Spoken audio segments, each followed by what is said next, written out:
This program is brought to you by thepodcastfactory.com. How would you like to get more customers, make more profits, and have bigger breakthroughs? Get Doberman Dan's profit boosting breakthroughs. Normally this would cost you $98 per month, but right now, for listening to this show, he's giving you a free copy of his Doberman Dan letter. All you have to do is go to DobermanDan.com and sign up to get your free copy now.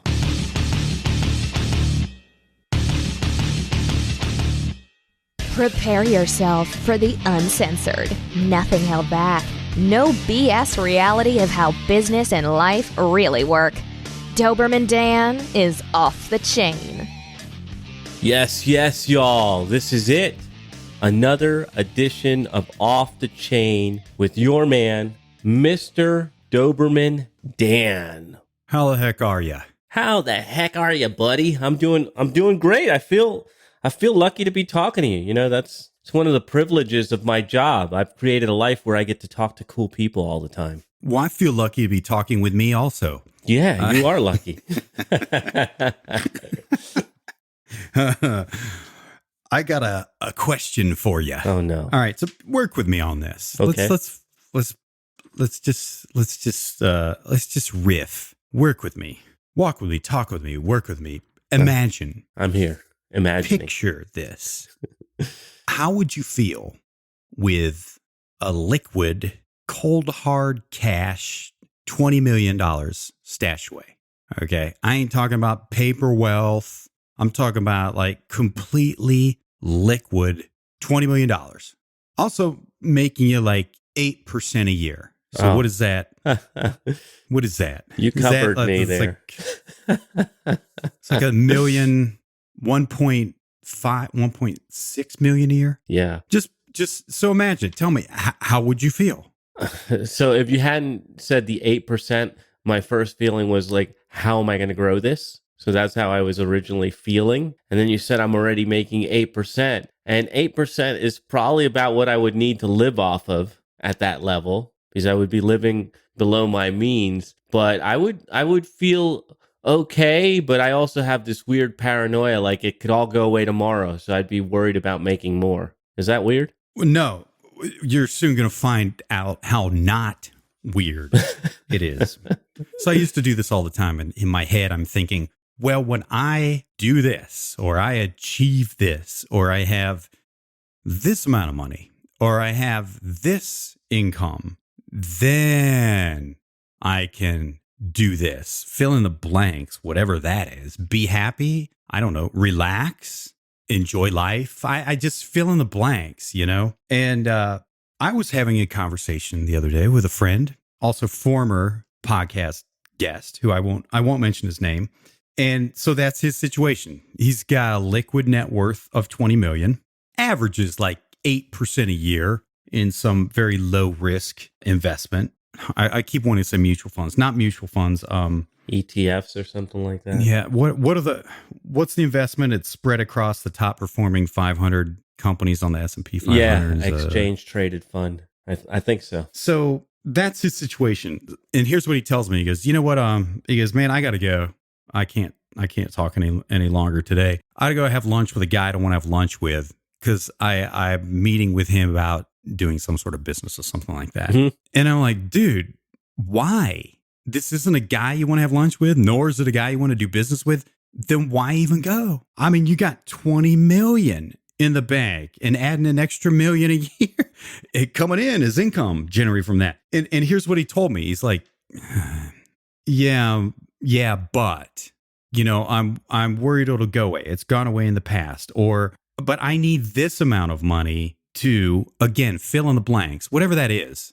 Really what it is, just live. I need this amount of money before I can really live. I can enjoy life. And then he tells me he's got a friend who's got $150 million net worth. Same deal, liquid for all intents and purposes. Index funds. That's what I was trying to think of. Index funds. As you can tell, you know, I'm just like an expert investor. And same deal with him. That guy's making decisions and doing things he doesn't want to do out of fear, out of fear of whatever that fear is, not having enough money, losing the money he's got. And then he tells me that guy with $150 million net worth has a friend who's a $700 million and change net worth. And it's the same story with him. So it's a fear thing, man. And it's making fear-based decisions. And I used to think, well, I'll no longer have to do this, or I'll no longer, take these deals or do the stuff I don't want to do when I have X number of dollars or whatever. But yet I'm talking to all these people with more net worth than me, and they're experiencing the same thing. They're all making decisions based on fear, even though they thought at that point they, having what we call fuck you money, that would cure that. But all these guys I'm finding at all these different levels, up to damn near billionaire level, are all saying the same thing. So I'm thinking, first of all, I'm questioning now my whole thought process. Like, well, yeah, I'm not going to do these things that I really want to do until I get X number of dollars in the bank. Or I'm really not going to feel good about myself, is what it's saying, until I have this certain amount of money. But yet now, based on this, granted, it's not an exhaustive study, but based upon this, that's not true. At least it doesn't appear to be true. That it doesn't matter every time you reach those milestones. And no matter how much bigger those milestones keep getting, to boil it down to its bare essence, everybody's still making these fear-based decisions. So my friend and I, we solve all the world's problems in our conversations. We've finally figured out the secret, the solution to that problem, if you care to know. Absolutely. So here's the solution. And it has nothing to do with how much income you're making or how much net worth you have, or if you have zero net worth or negative net worth. Doesn't matter. All that is irrelevant. I don't care if you've got $1 billion a minute income or if you got zero now income. So we figured out the secret is all that stuff you're saying. Well, I'm going to do this. Okay. I'm going to be an author. I'm finally going to go back to school. I'm finally going to take that vacation. I'm finally going to relax. I'm finally going to start working less when I reach this milestone, fill in the milestone, whatever it is, an income thing, a net worth thing, an accomplishment thing. I don't care what it is. So the secret is feel that way now. The feeling precedes the money, the accomplishment, the success, whatever those things are that you think is going to get you there, which now we've proven it doesn't. But the feeling precedes those things, not the other way around. And all these guys prove it, because you'd think, my God, a $700 million net worth. I don't know what 8% of that is. But I think the official accounting term for it is a shitload of income. Even that doesn't do it. So the secret is to feel that way now. And here's the question to help you with that process. Here's the question that my buddy came up with every time he's going to make a decision. Here's the question. Is this a fear-based decision? If yes, then what would be the highly ambitious and smart, yet detached decision or action? And that detachment thing is like uber important too. You ever read the Bill Murray article, Bill Murray interview in Rolling Stone magazine? I don't think I have. That's worth a look-see. Just Google it. Just Bill Murray, Rolling Stone. I think it's 2014. That guy's whole life and career was built around being detached. And there's some serious power there that I don't totally understand, but check it out. So like that seems to be another one of the big keys, is figuring out, is this a fear-based decision? Because, man, red flags galore. This guy's, there's something wrong about him, or I don't like him. I don't like the way he treats his kids. I don't like the way he has treated me at this point, or even outright, this guy's a schmuck. Nobody has anything good to say about him. But yet, I'm still considering taking a gig with this guy or maybe working on a project together or something like that, simply for the money because of fear. Like, oh, if I don't take this one, I don't know if another one will come along. Maybe one will never come along. So I thought this was a net worth problem or an income problem. And my, granted, informal interviews with multimillionaires, decamillionaires, damn near billionaires shows me that that's a problem regardless of net worth. They're all making fear-based decisions too. So I like that. I like that, just stop, take a couple deep breaths. Smoke yourself a splib. Yeah, get centered. And ask yourself, wait a minute, is this a fear-based decision? And then feel that way now that you want to feel. Whatever you think and whatever amount of money is going to give you that freedom you think you're going to have, or whatever it is you think you're going to have, feel that way now, because the feeling has got to precede all that other stuff you want. And then, so if the answer to, is this a fear-based decision, is yes, and say, okay, what would be a smart, ambitious, yet detached decision or action? And then, see what comes of that. And that's probably what you should do.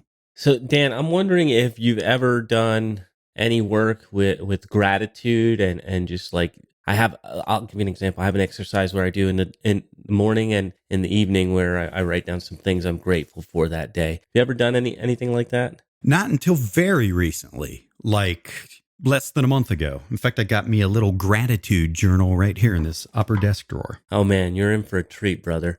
Good stuff right there. But I'm almost thinking that a shortcut to that, because it made me think about it. I've been doing gratitude for a while. Feeling that way now, gratitude, I believe, could help you do that, because when you do that little gratitude exercise and you talk about the things that you're grateful for, you write them down, you get that feeling, don't you? You kind of pull that feeling of being happy, of the things you're grateful for, and you live in it for an extra second than you might have if you weren't doing the exercise. Well, yeah, it appears to me that it's really hard to feel fear and lack when you're grateful about something. Right. In fact, I think, I could be wrong about this, I think it doesn't matter what you're feeling grateful about or focusing on gratitude about. Like, I'm grateful that my dog is sleeping in his little bed beside me, just hanging out here with me in the office. Something as silly as that. It's kind of hard. Maybe it's darn near impossible to feel fear and lack when you're grateful like that. Yeah, so that's sort of like that's like a first step, I feel, to what you're saying. But even me, like right now, I'm doing better than I have done before, and I still have that feeling of I need more. And I wonder if it's fear or a desire for security or what it is, because I still do gratitude, but I still have that. Now, I'll tell you what, and maybe you felt this way too, because I mean, isn't a police officer considered blue collar? Oh, yeah. I mean, yeah, so blue collar. I was blue collar also. And when I came out of the blue collar and got into this other world and I had my first successes, I struggled with figuring out whether or not I actually deserved it. Did you ever have those kinds of feelings? Oh, yeah, for sure, all the time. It seems to be, just based on my observations, it seems to be more prevalent with people who come from a background similar to us. Right? Like your parents, when you're doing better than your parents have ever done, you're like, fuck, this is all going to go away in a minute, So, I mean, I've never practiced that idea. And have you actually used it? Is this a fear-based decision? Because I'm wondering how I can apply that in addition to gratitude and the growth. Is this a fear-based decision? That's an interesting concept that I've never actually thought about. The shocking thing for me is how many times I had to answer that yes. And again, it's just a recent little exercise for me, that damn near all the stuff I was going to say yes to was all fear-based. Did I want to do it? Hell no. Wow. A lot of it was with people I didn't want to work with, deals I didn't want to take, wasn't interested in, yeah, it's like, is this fear-based? Well, yeah, I'm about to say yes to this for the money. Why am I saying yes to this, something that I don't want to do, for the money. And then, you got to dig through all the crap in your head to figure out, what answers come out, and it usually comes down to like, well, you can boil it down to its bare essence of I'm scared I'm going to die. But it's all, well, geez, if I don't do this, I won't have money coming in. Somebody's got a job, like a really steady job, like a civil service job. They can't relate to this.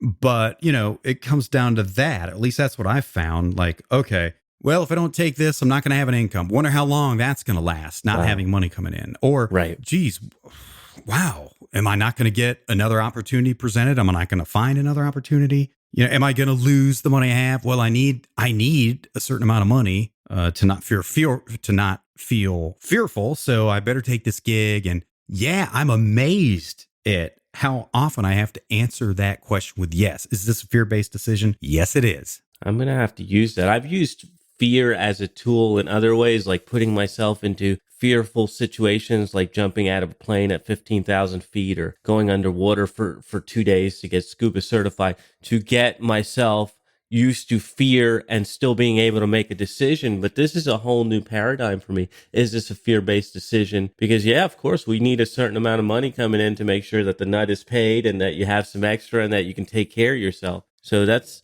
kind of in line with being able to say no to shit, right? No, I don't want to work with you. No, I don't want to do that. No. So that's kind of interesting. Yeah, something interesting happens too, that even though that's a fear, like if I don't take this, maybe I won't have anything else for a while or forever or whatever it is. Or if I get rid of this, if I get this off my plate, I'll lose this, whatever this is. I'll lose this amount of money. I'll lose this amount of income. I'll lose this, whatever you're getting out of it. But there seems to be something that happens when there's a vacuum left by that stuff. Nature. It's always filled. Right. Yeah. Nature fills a void. Always. Damn.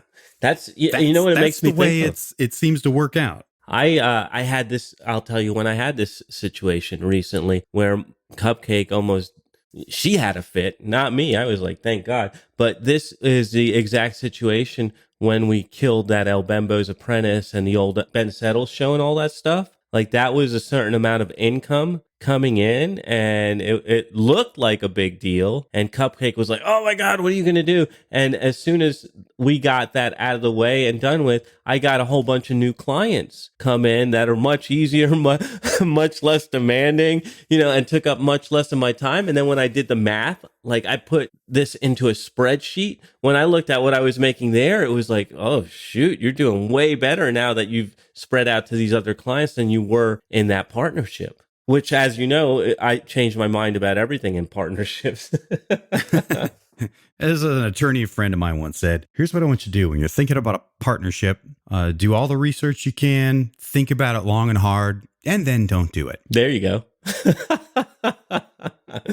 Oh, man. That had to have been a difficult decision, though, killing the thing you did with Ben Settle, which was a paid podcast, because you guys had a ton of people sign up for it, and it was continuity income. So it was like monthly income coming in every month. And that must have been a difficult decision. It's interesting because it seems that way. And on the surface, it seems like we made a lot of money, which Ben says it was one of his biggest. Actually, he said it in his first episode of the new show. It was his biggest launch ever, right? And we're talking like good money in a weekend, right? I mean, people don't make this money in a year sometimes. But the decision was so freaking easy because we weren't enjoying it. Like Ben and I both got on, said, we hate this and we don't want to live this way. And it was like, we talked for 2 minutes and we're like, yeah, this has got to go. And it was done. And for us, it was a matter of how do you want to live? Not like this. Interesting. Yeah. Well, what's nice to have choices and to be grateful and to know that this thing that you put behind you is not going to be the last thing if you're hustling, right? If you're doing the right things, more opportunities are going to come your way. So anyways, I'm hijacking your show. What do you have coming up for next time? Horse shit. Are you calling me out? I'm dead serious. That's what I got for next week. Oh gosh, we got to end this right now so we can get to next week. All right, we'll see you guys on the next one. Oh, I gotta close with something, man. for any of the Knights of my marketing Camelot or anybody who reads my newsletter, the Doberman Dan letter. So I got a new thing. And I think maybe I should make it my sign off or whatever. So I'll just leave you with this. Just sell the damn thing. Thanks for listening. And remember, if you want to create rivers of revenue from your existing customers, then the next thing you need to do is go to DobermanDan.com. He's giving away a free copy of his $98 per month Doberman Dan letter just for listening to the show. Go to DobermanDan.com now and sign up for your free issue. This is the podcastfactory.com.